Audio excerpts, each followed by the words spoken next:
There's a myth going round town that when you get older you just sit down and start rocking, just rocking. In a way that's true, if you know what I mean. Just take a look at the senior scene. Well, all it's right, we're starting rocking. late, so let's go ahead and get started. I want to introduce our speaker here tonight. She's a dear friend of mine. Dr. Trish Lee has earned her PhD training in 2 areas, 2 master's degrees and a bachelor's degree. How does she have the kids? Trish is the director of Lee Brain and Spine, where she works with her partner and husband, Dr. Thomas, did I pronounce it right? Cosmas Lee, to help people improve their brain performance using neurofeedback therapy. She's a certified brain health coach through Amen. I'll tell you all about it, so you don't even have to. And was appointed as a visiting scholar in neuroscience department at UNC Chapel Hill, where she currently consults on ongoing research projects. Thank you for having me. I really appreciate being here because once you get to know me, you will know that at this point in my life, at least, there is nothing more that I like to talk about than brains and how brains fall out in terms of the behaviors of our mind and body. I've been teaching for a very long time, and I pride myself on being able to take very difficult concepts and make them very simplified. So that's the goal for tonight, is that by the time you leave, I have 3 main goals, but my main goal is that you know how your brain works. Does anybody here right now know how your brain works? Hopefully. Okay, we got 1 person. Awesome. So I'm going to make sure you all know very simply how your brain works before you leave, because once you know how it works, you can make better choices. You can make better decisions. Then I'm going to teach you how neuroplasticity works. Neuroplasticity is our brain's ability to change, to improve, or to get worse. And neuroplasticity is our best friend if we're doing all the right stuff, and our worst enemy if we're doing all the wrong stuff. And we're briefly going to talk about that. And then lastly, I know I personally do not like sitting around, paying attention to someone for an hour and a half or an hour and change, and then leaving feeling like I don't know one way to implement what that person just told me over the last hour. So the last section will be hard takeaways that you can implement the minute you leave here. And so hopefully that will feel good to you as we go through it. What I'm going to share with you is called neurological regulation. How it plays out is self-regulation. And when you have 5 children who are pulling your every last string, you need to self-regulate, and then I have to teach them how to self-regulate. Brains don't develop until 25 in young women on average and 28 in young men. So that's why when I tell my son to get off of Fortnite and he says, why? I say, because I'm your frontal lobe, and that is how it goes. Get off that video game right here, your frontal lobe making executive decisions. Let's do it. So that's my goal for today, and I have studied it, I have practiced it clinically, and I live all this on a daily basis, so hopefully you'll be able to have some good takeaways. What we are going to talk about today is literally electrical energy, but I don't want you to get hung up on that because a lot of people want to fully understand that part. We don't have time nor the electrical energy to dig into that tonight, but I have a picture of Einstein, and you probably can't see what it says, but he says everything is energy, and that's all there is to it. Match the frequency of the reality you want, and you cannot help but get that reality. It can be no other way. This is not philosophy, this is physics. Everything I'm going to tell you is science, and if you can't make the jump between the measurable science and how that plays out, I can help you make those connections, but it's all science, and it will literally show up in your world if you practice what you learn across the next couple weeks, and if you can have some takeaways. And the reason I'm here is because brains run the world. Well, sometimes, not that well other times, right? But brains are running the world, and your brain is running your life. So, and I already told you these 3 things. These are our goals for today, to be able to understand your brain, And when we are talking about understanding your brain, today we're going to talk about your brain has areas and it uses speeds. Those are the two main components, brain areas and brain speeds, that we're going to break down. And we're going to look at how that plays out in behaviors of the mind and body. Secondly, we're going to talk about neuroplasticity. And my goal for everybody I meet is to help them to be able to achieve, attain, and maintain calm focus. When your brain is working as it should, you can get and stay into calm focus. So, jumping right in, the speed of the electricity that is flowing in your brain dictates how you feel and how you act. So literally, the speed in your brain will create your state. It will create your mental processes, and it will create how your body is functioning. And I'm going to show you how in just a second. But basically, your mind can be distracted or focused. You can be relaxed, or you can be stressed. You can be depressed, or you can be engaged. And to break it down a little bit easier, I think there's kind of two types of people that are out there. And you can raise your hand if you want, but hopefully you'll be able to identify which of these two you are. People either run hot, they run fast, and they're doers and they're goers, and it basically is very difficult for them to sit down even for a minute. They are always using their brain. The other type is, they're happy to hang out on the couch for a couple hours. My son stayed home sick yesterday, and it was like 10 in the morning. My husband watched the new Spider-Man movie for 2.5 hours. I could never do that. You could pay me $100 to watch a movie on a Tuesday morning. I could not do that. It's not in my DNA. He watched Spider-Man Homecoming for the whole morning. So there's those who, they're happy to sit around, and then you kind of have to motivate yourself to get up and get going.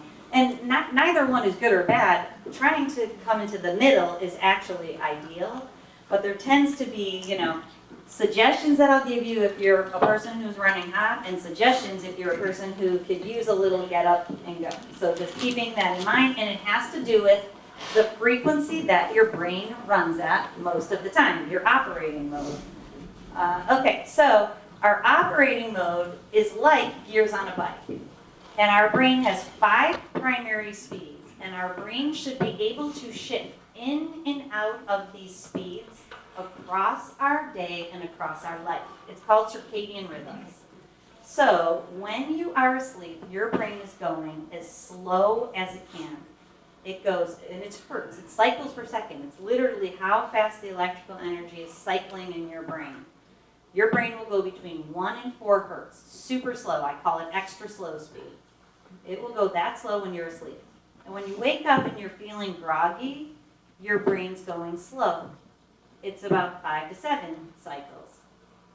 And I have a slide I'll show you in just one second, but just to frame it for you.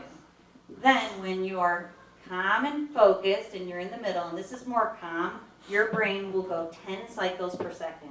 So it's going medium, and this is when you're sitting on the couch. I call it couch mode, medium speed. And this is where most people can't do. Sitting on the couch and just relaxing, you're fully awake, but you're not thinking yet. Then when you kick your brain into a little bit faster speed, it's about 15 cycles, 15 hertz. That's the perfect speed for focus. It's the zone. So when our brain's in the middle most of the time and it's able to go in between those speeds, it's called neurological regulation. When it's stuck in a mode, it's called neurological dysregulation syndrome, because it can create lots of different things. So ADHD is a proven brain pattern. I'm going to show you it in just a minute. It's a proven brain pattern that the brain is stuck in slow mode. And it's counterintuitive to some people, but that's why stimulant medications are prescribed to speed the brain up for the time that it needs to be sped up. So it's a brain that's using too much slow speed.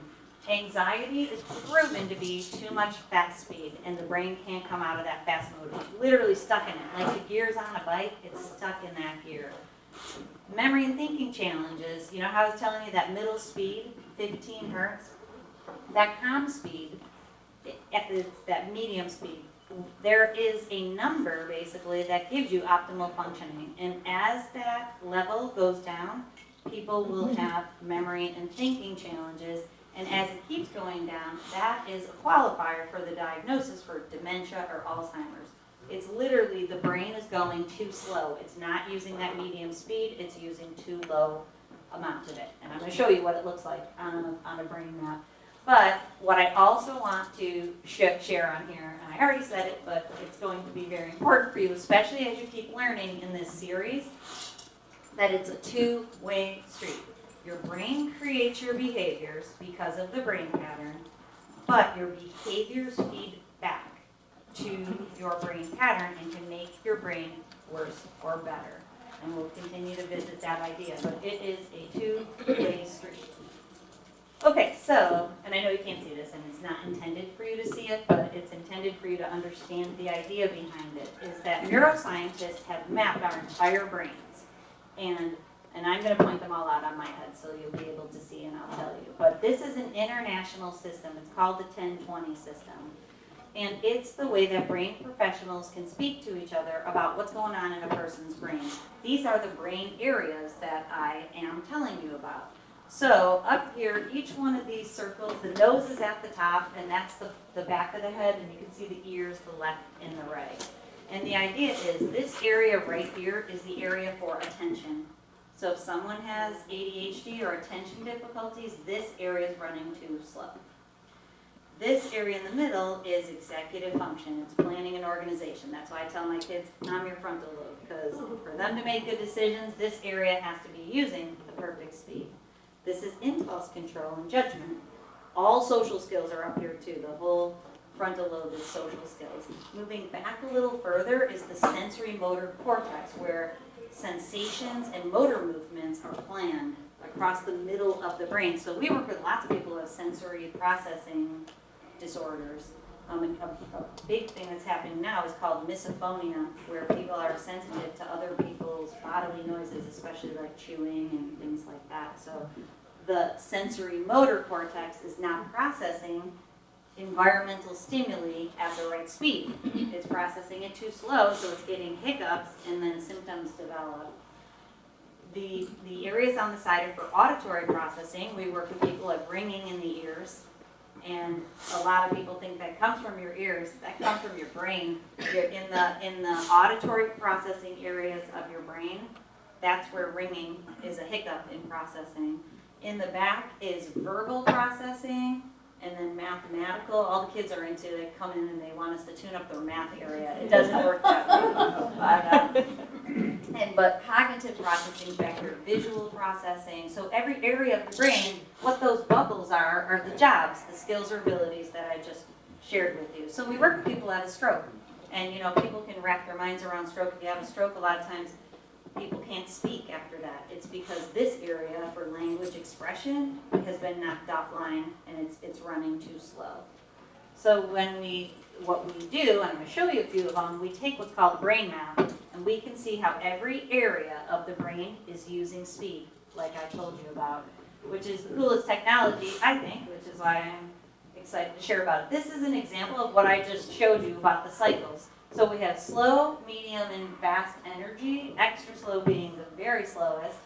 And just to show you what the raw data looks like quickly, they're literally waves. So when I can convince a crowd to do it with me, and actually I haven't even tried in years. I do presentations all the time, and I tried once or twice and it didn't go over very well, so I haven't tried since then. I would try to get the wave going in the proper frequency. But what I do find that people like, and one of my masters is in educational leadership, so different learning and teaching styles and trying to incorporate different ways and trying to incorporate tactile and proprioceptive is to think about these waves. You can see them here. Slow energy is literally like this. And fast energy is literally like this. So if you make those movements, you'll understand how slow that energy. This is the energy that keeps you asleep. This is the energy that puts you to sleep. This is the energy when you're having a cup of coffee. This is the energy when you're thinking. This is the energy when you're stressed out. And you can literally feel that in your brain. And hopefully now that I've shared, just that alone should be enough that next time you feel mad, you understand that you just had a massive spike in the speed in your brain. So the way we measure this, and I'm not going to tell you too much of the science, but I want to show you the brain maps because I think they're super cool. But this is what's called a bell curve for any of you who took statistics and don't want to be reminded of it at this point in your life probably, is that what a bell curve is it shows the green in the middle, and that's why I always call it the green zone in the brain. The green in the middle is where optimal functioning is. And the way that we measure how brains are either performing optimally or not is there's a huge database. It's at NYU Medical Center, a huge database of brains across the entire lifespan. And they're optimal brains, and interestingly enough, we're running out of them. Isn't that terrible? That more brains now have mental health diagnoses than don't. And that's actually like a statistics from like 6 years ago, which to me is staggering, and which is why I'm here. Because, and I talk with little kids, I go to schools, I talk to anybody who will listen actually, because that is, I think that's not a good place for our society to be going, in the direction to be going in. But this database basically has brains at every age that are performing well. And when someone comes in for a brain map, we put a cap on that has a sensor on all of those areas, and it takes a brain map. And on the brain, it reads what the person's brain is doing in every area, how speed is being used at a resting state. And if at resting state, the brain is mostly in the middle and can get to all the speeds easily, and it's a big logarithm that's used to measure it, and it's been EEG, it's called EEG, electroencephalogram, that's been used for over 110 years, and then the therapy we use has been used for over 65 years, so it's not like I rigged something up in my basement 2 weeks ago, and here I am. This is proven, and it has lots and lots of science that proves it. But if the map shows green in the middle, it means the brain's performing like it should for its age and gender. Because of course, an 85-year-old brain, right, just logically, an 85-year-old brain should be performing differently than a 17-year-old brain. These are examples of some of the brain maps, but then we're going to move into what you can do. And I don't love the word normal, I borrowed this. Typical, optimal, normal to me is a, right, what's the saying that it's a selection on your washing machine? Right, there are no normal people. I don't even prescribe to the idea of normal people. So there's typical people, and you know they call it neurotypical these days, or neurodiverse. That's probably again a discussion for a different day. I love the idea of neurodiversity, except for people who are neurodiverse usually have symptoms they want to get rid of. So that diversity comes, you know, some challenges with it. But so, and like I told you, if it's using too much slowness in the frontal lobe, that is, we can see it on a brain map that that person has ADHD. And now this technology is FDA regulated to confirm diagnoses. It hasn't gotten there yet. Depression is a really low brain. It's blue, it's running really low. And it's hard to get off the couch because it's stuck in couch mode. Anxiety is too much fastness. So a lot of times they go together, and all the science shows that when people have difficulty focusing, it doesn't have to be ADHD diagnosis per se, but difficulty focusing, their brain self-compensates and overcompensates, and they have anxiety, or vice versa. We work with a lot of people who are stressed out and burnt out. So we work with people who have PTSD or just have chronic anxiety. We work with a lot of people who run really big companies around here, and they come in because they think they've developed ADHD at the age of 50. No, your brain is just totally pooped out.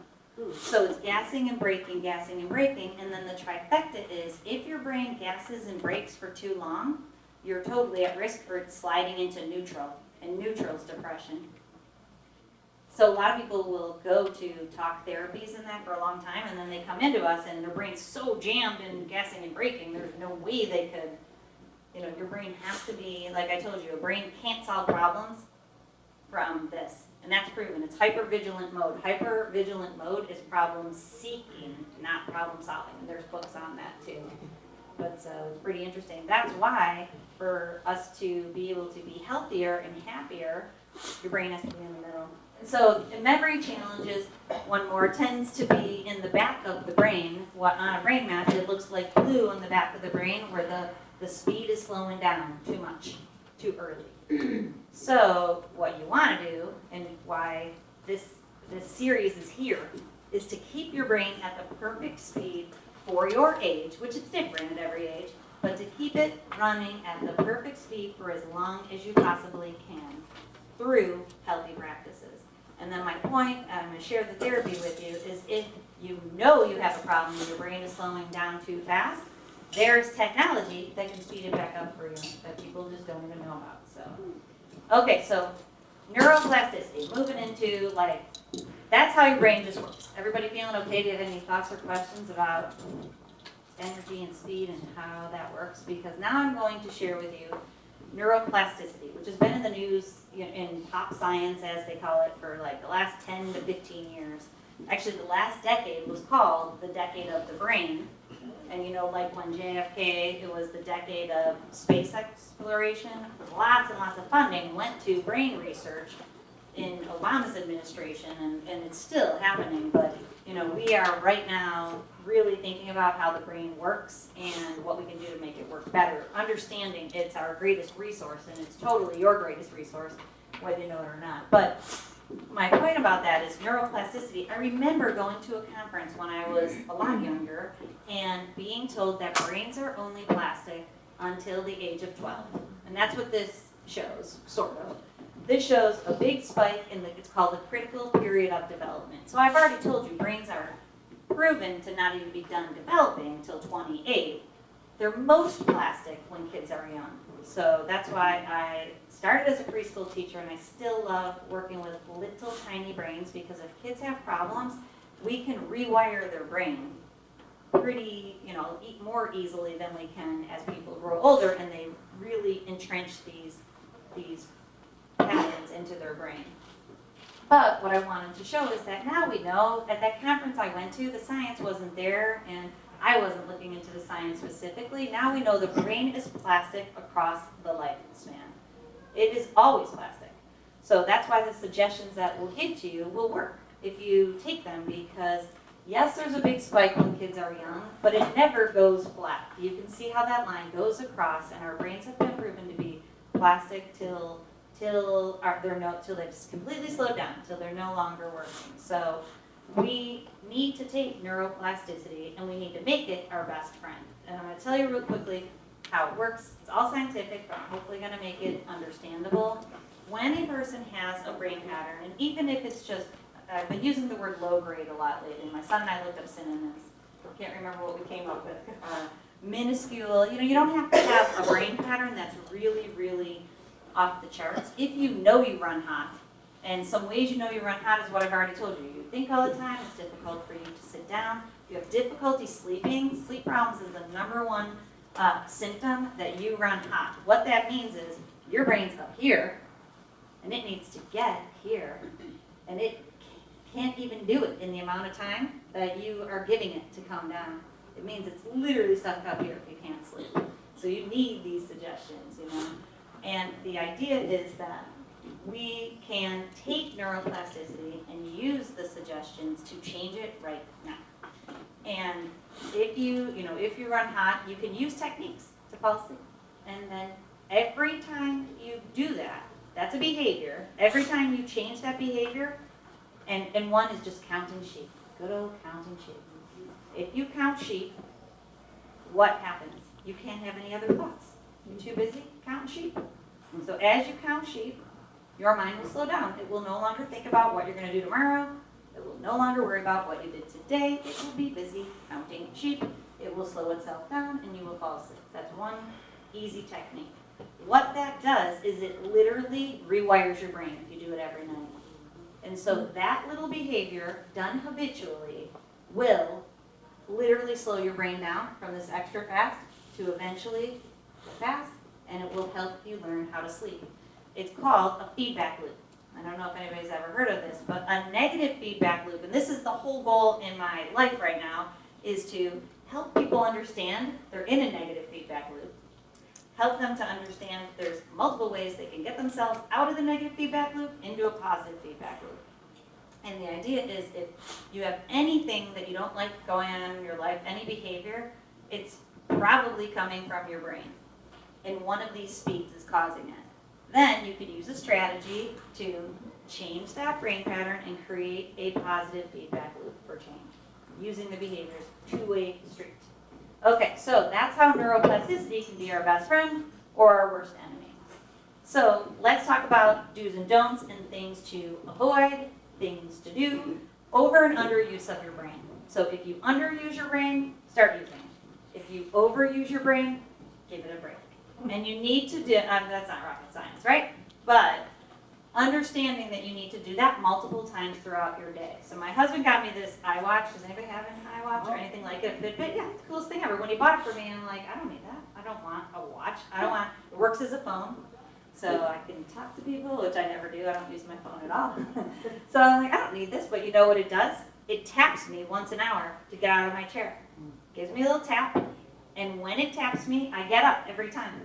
So it has literally changed my life because I run hot. I love to think. I'd sit at my computer for 7 hours and never move. I'd never eat. I'd never get up to use the bathroom. I'd just literally sit there and keep working. It taps me, I get up, and I don't think. In the break, I get up, and I go, and I just do something light and fun, and I bring the energy in my brain down because thinking comes from fast mode. I actually was just reading science on work productivity yesterday, that it's proven that you should, for every 52 minutes, you should take a 17-minute break. So if you're still using your brains, that's the ideal way. They did it. It's a huge study with 5.5 million daily records of people. So 52 minutes on, 17 minutes off, and no thinking. You can't troll the internet. You can't do any calculations. You have to get up and walk around and literally not do any thinking. 52 to 17 ratio. So that over and under using your brain. If you like to watch movies, and you watched Spider-Man Homecoming yesterday, then when the movie gets off, you have to force yourself to go think. And I'm sure you'll, in the mental thinking, the person who's presenting will give you lots of ideas, but I'm sure you've already heard like crossword puzzles and Sudoku and those types of things where you're actually mentally engaging. Reading has been proven to be one of the best things ever. And only 16% of people read anymore. Can you believe that? What? Internet use is up 40% in the last year. 16% of people read. It reads books. It's read books, not blogs, not magazines, not the back of the milk carton. Actual books where you have to think and process information and get your brain into that medium speed. So now you know how brains work. It is wiring your brain. It is making your brain go faster. So there's multiple reasons. I'll tell you the couple. Is that screens resonate at 60 hertz. And do you remember what I said is perfect speed? 15. Yep, 15 for thinking, 10 for relaxing. 60 hertz. And your brain will attune to that. So the longer you sit in front of a screen, your brain, even if you do nothing, if you just stare at it, your brain will go faster and faster and faster because it is being affected by the electrical energy. So it will start going like this, wired. Then, remember what I told you? If your brain's going like this, what happens? It can't stay there. It gets tired. So it will also, and what I didn't mention about those speeds is your brain can be stuck in all of them. It can use all of them too much simultaneously. So you can use too much of this, and then the brakes start coming on. That's what makes you feel stressed out and tired, all at the same time. So then your brain is wired, and now it's fatigued, it's tired, which is the absolute worst thing in the world for kids with ADHD, for people with anxiety. And so electronic screen syndrome is what they're calling it. Some scientists are calling it, others are calling it digital dementia, which is snappy, right? That the longer you sit, and they're studying it, and they're showing that people who use electronics a lot, literally their IQs are dropping points, and their cognitive abilities are becoming impaired, and it's being proven by science, which is why I yank my son Seamus off of Fortnite all the time.